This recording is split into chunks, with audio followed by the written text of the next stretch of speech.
I spent last Saturday cleaning out my late grandmother's attic.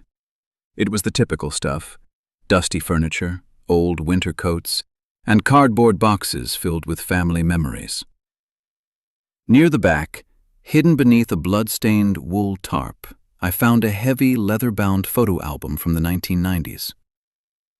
I sat down on a crate, blew the dust off the cover, and opened it. The first few pages were normal. My 5th birthday party, Christmas mornings, family trips to the beach. But as I kept flipping, a cold, nauseating panic settled in my stomach. In a picture from my 7th birthday party, where I was blowing out candles, I noticed something outside the dining room window. Standing in the dark yard was a tall, unnaturally thin figure in a black coat. It wasn't just standing there. Its long, bony fingers were pressed against the glass, leaving smeared trails of wet, black grease. I turned to the next page. A photo of me playing on the swing set at a local park. Standing in the line of trees behind me was the exact same figure. But this time, its head was tilted at a sickening, broken 90-degree angle, and it held a heavy pair of rusty iron shears pointed right at my neck. My heart hammered against my ribs. I flipped page after page. The family camping trip in 2004. The figure was kneeling right outside our tent, slicing a long slit through the nylon inches from my head while I slept. My high school graduation in 2012. The figure was standing right behind my mother, its pale, mouthless face leaning over her shoulder, fingers hovering half an inch above her throat. Moving into my first apartment in 2018. The figure was captured mid-stride, lunging toward the camera with its jaw unhinged into a jagged, toothless abyss. It wasn't just following me. It was hunting me across my entire life, getting physically closer with every single frame. My hands shook violently as I turned to the final pages.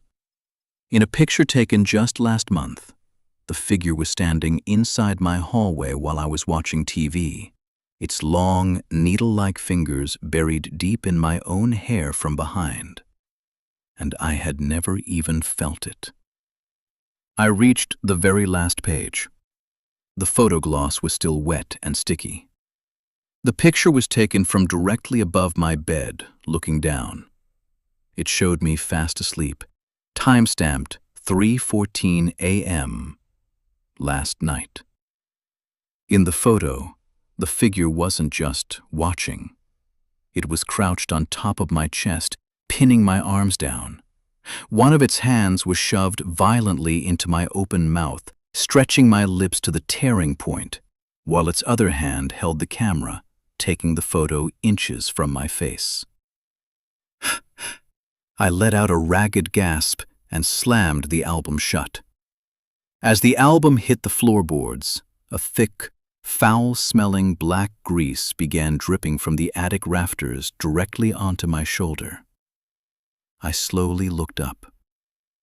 Woven into the dark beams right above my head, a massive, contorted shape was crouched upside down. I could hear the sickening crunch of its joints snapping as it unfolded its long, thin limbs, and the slow, mechanical click of a camera lens focusing right between my eyes. A burst of blinding white camera flash illuminated the dark attic for a fraction of a second. In that split second, I didn't just see the monster. I saw the wall behind it, covered in hundreds of black and white photos dating back decades. Photos of my grandmother when she was a little girl, fast asleep, with those same long, thin fingers pressed to her face. Photos of my father as a teenager, lying motionless in a hospital bed with black grease pooled in his eyes. This thing wasn't an intruder. It was a family heirloom. Before I could scream, Its cold, grease-slicked hands didn't grab my throat to kill me. Instead, its long, needle-like fingers slid smoothly under my scalp, locking onto the base of my skull with a sickening, wet crunch. My body went completely rigid. I couldn't move a muscle, couldn't blink, couldn't even draw breath. I was entirely conscious, trapped inside a paralyzed corpse. The creature slowly lowered itself from the rafters, its smooth, featureless face inches from mine.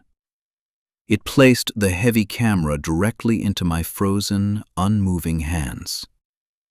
With a slow, agonizing effort, it forced my paralyzed fingers to wrap around the plastic body of the camera and aim the lens straight down at my own lap. It leaned its mouthless face against my ear, its breath smelling of stagnant dirt and ancient formaldehyde, and whispered, in a voice that sounded like my own, "Your turn to take the photos for the next generation." My index finger, moving closely on its own, pressed down on the shutter. Click. The blinding flash flared, and as the attic faded into complete darkness, I realized the worst part. I could hear my son crying in his crib 2 floors below, and my legs were already beginning to move toward the stairs.